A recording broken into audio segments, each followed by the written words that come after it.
Hey, I just wanted to pop in. I know I hadn't recorded in a while. I wanted to give you guys some updates on stuff. Um, I had to take some time and kind of pull back and regroup from the first trip.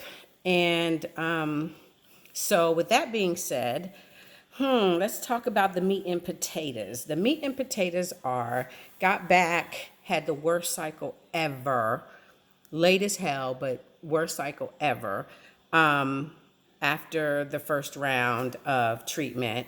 And then I started on the shots that I told you guys about. I also started on some pills, and those are every day. The shots are once a month.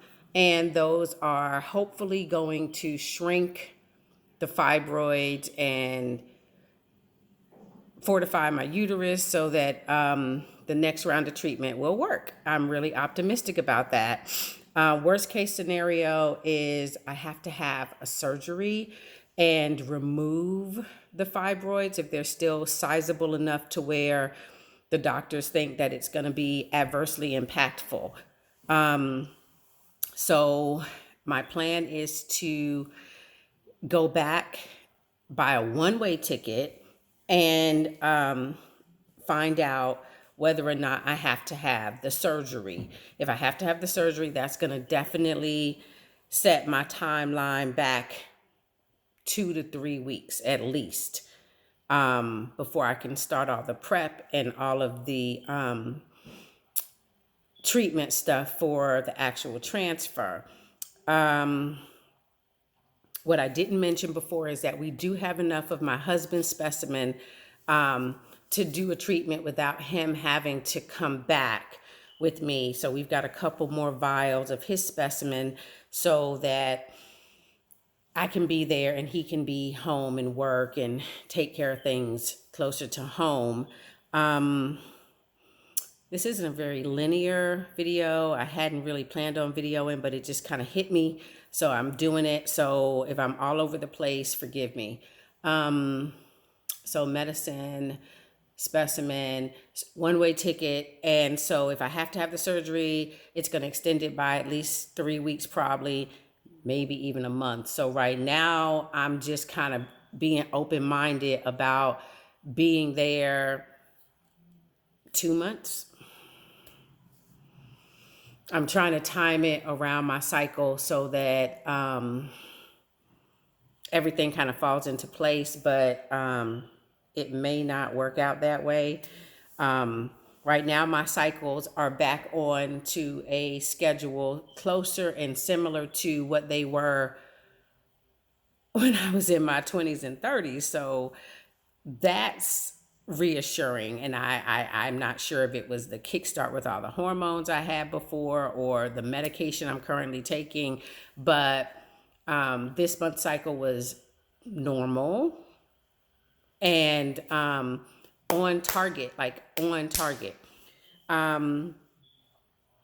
We had entertained doing the PRP stem cell regeneration, but I opted out for that because that's just another variable and another layer that unless my doctor suggests it for me, that it would just be an undertaking for me psychologically. Would I do it? Sure, I would. If I thought that it would give me more assurances than what we're doing the conventional way. But right now, that's kind of off the table. Let's see what else. No, nothing really major. Just came back and had to pull back and give myself some breathing room. And y'all have to forgive me. The lighting is horrible. I don't have the lights on. Give myself some breathing room and try to decompress from the disappointment that I had for myself and the disappointment that I had for everyone that was rooting for me. The disappointment for my husband that as a man, he just tends to guard for my sake. Have I stopped beating myself up yet? Probably not. but not for beating myself up for having a negative beta, but beating myself up for waiting this long in life, beating myself up for things I couldn't change in life that had me delay becoming a parent again. Nothing I could have avoided, nothing I could have probably changed for the better. So I'm still working on not beating myself up for that. Beyond that, it's the holidays, and so I am pseudo prepping. My living room looks like a disaster zone right now. I'm embarrassed to even show it to you. I got boxes and Christmas crap all over the place. um, so I stopped with all my nursery prep and all of my baby mindset, really working my way back into being motivated, but not motivated right now. I don't think I'm going to be motivated until I POS and get like a plus or a pregnant sign or 2 stripes or whatever the mechanism is for an HPT. I want to say congratulations to all of my lady friends in my Mommy's Over 50, Mommy's Over 40, IVF over 40 and 35 groups that have had successful transfers and treatments, and those that have had their babies. I have been flooded with baby magic all over my social media, and I want to say a heartfelt congratulations to everybody who got their rainbow babies or their wish babies or their magic babies. I just want to say thank you for sharing your joy. It definitely encourages me. I want to thank all of the women who I'm sure want to remain anonymous that have reached out to me and stayed in touch with me via social media messenger or text message, and to the ladies that have become sisters more than in journey with me. I understand life gets in the way of constant communication, especially at these stages of our lives. So I'm good with the occasional text message or the occasional, I am or what have you. I'm good with that. And I thank you all from the bottom of my heart. You guys mean everything to me.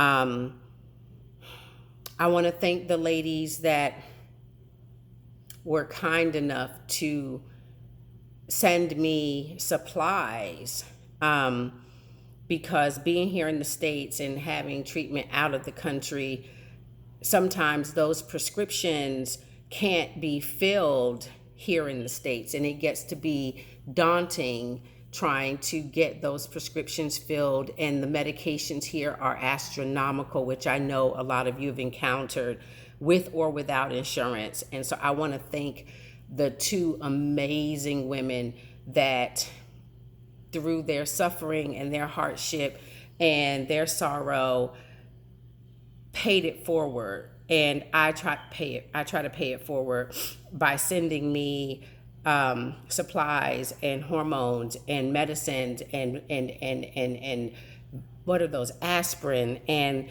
things that they knew they needed during their process, although their processes were not completed or they were not fulfilled with them.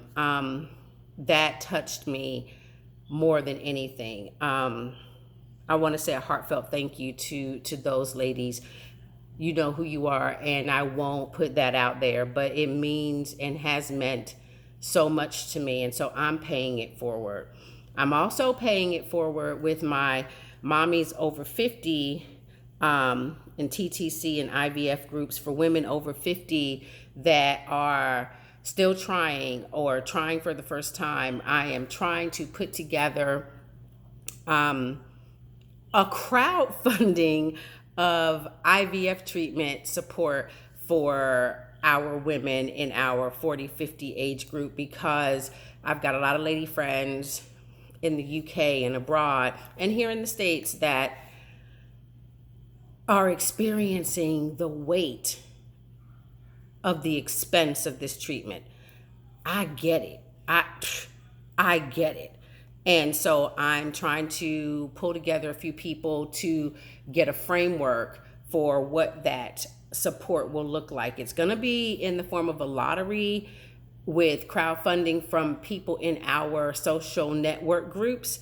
We're not opening it up to the free whole world because that takes on a whole different life. But just in our small communities, trying to get commitments from X amount of women to donate whatever is tolerable, manageable in their space, pooling that monies together and doing a twice a year biannually or once a year annually sponsorship or scholarship or grant or whatever it's going to be called to help support a woman in our community, in our age group, who is feeling the weight of the financial burden of trying to get this process taken care of. We're not putting a number cap on it. We're not saying X amount of money before we do A, B, and C. No, we want to pay it forward and perpetuate the fact that we are enough for ourselves and for one another. Because if it had not been for the community that I reached out to and that reached out to me via my social network, I don't know if I would have been able to breathe the first couple 3 weeks when I got back. I'm still struggling right now. And these women never cease to amaze me and surprise me. And even at my darkest moments, even last week out of the clear blue where I had gone radio silent on most of my groups, I get a little ping, I get a little message on one of my groups that says, hey, where are you at right now? What's going on? Keep us updated. We're here for you. Not just one, but pretty much everybody. And so this particular crowdfunding communal support that I'm trying to pull together is for showing appreciation to that level of care and commitment and support, so that each woman that we can touch knows that she is enough. We together collectively are enough to get through this journey, enough to get through this process. And we can do it within our own circle. We've got women that are single. We've got a lot of women that are single, and women that are in relationships or whose relationships are, now torn down either because of or in spite of this particular process. And that requires support. So this particular fund that I'm trying to put together will fortify that. And whether it be for medications, whether we are fortunate enough to be able to pay for an entire cycle, or whether it be for miscellaneous supplies, however she chooses to use those funds in pursuit of her treatment or becoming a mother, that's okay and that's enough. And so that's what I'm working on now. And I also went back into my screen acting and my,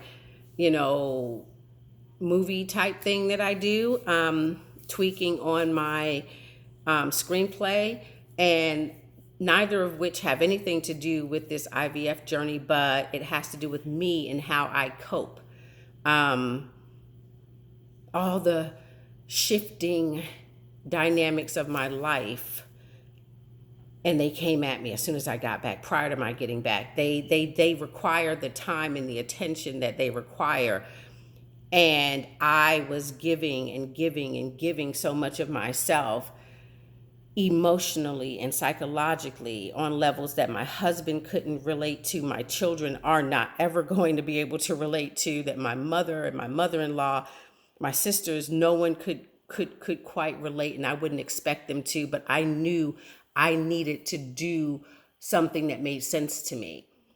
And my history has always been that when in doubt, work. When in doubt, occupy yourself. if for no other reason than to calm the cacophony of sounds and voices and demands and craziness in my head. So I did that. And so I've been doing that. And I got some bags under my eyes, ergo the makeup. But it has released a lot of that tension, and it has gotten me into a clearer headspace to put me in a mindset to be able to book my hotel for the upcoming second leg of this journey. Whereas a couple 3 weeks ago, I wasn't even trying. I was just like, psh, the Tooth Fairy, Santa Claus, the Easter Bunny, somebody magical is gonna make this shit happen, because I am not putting fingers to keyboard or to phone to plan any shit right now. But my doctors have been excellent with reaching out to me. We have communicated with regard to best practices, new procedures, things that are available here that they may or may not have heard of there, and vice versa. And getting back to work helped me put that into a clearer perspective. And so I've made my reservations for my hotel. And my next step after Christmas is to make my reservations for my airfare. And that's pretty much it in a nutshell. I did my second shot, was not horrible. Actually, I was in the process of rushing around. Me and hubby were going out to eat or something. I don't remember what we were doing. But I had gotten the needle all ready and everything all prepped and set up on the counter. And we get in the car and I'm like, oh, I forgot to take my shot.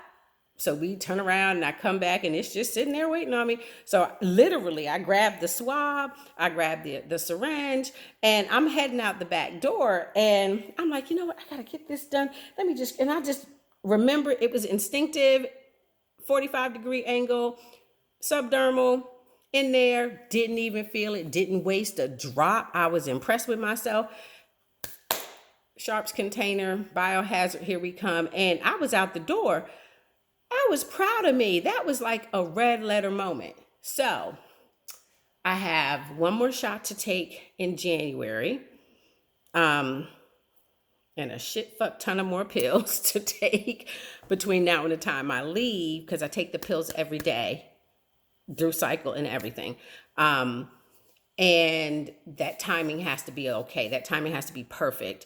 So getting my scans done prior to leaving to see where I stand with my uterus and my fibroids, I'm thinking I'm doing old school like I did when I was in college and starting my first job, Planned Parenthood.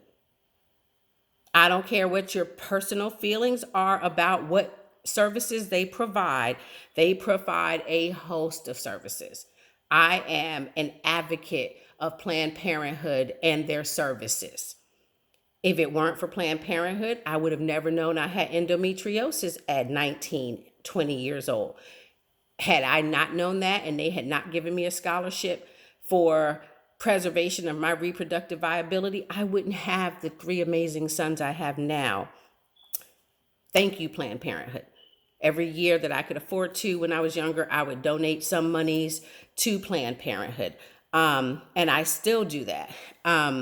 When my sons, especially my oldest son, came of age, and I'm a single mom with 3 sons trying to figure out, how do I have a sex talk with a gender that I am not personally familiar with?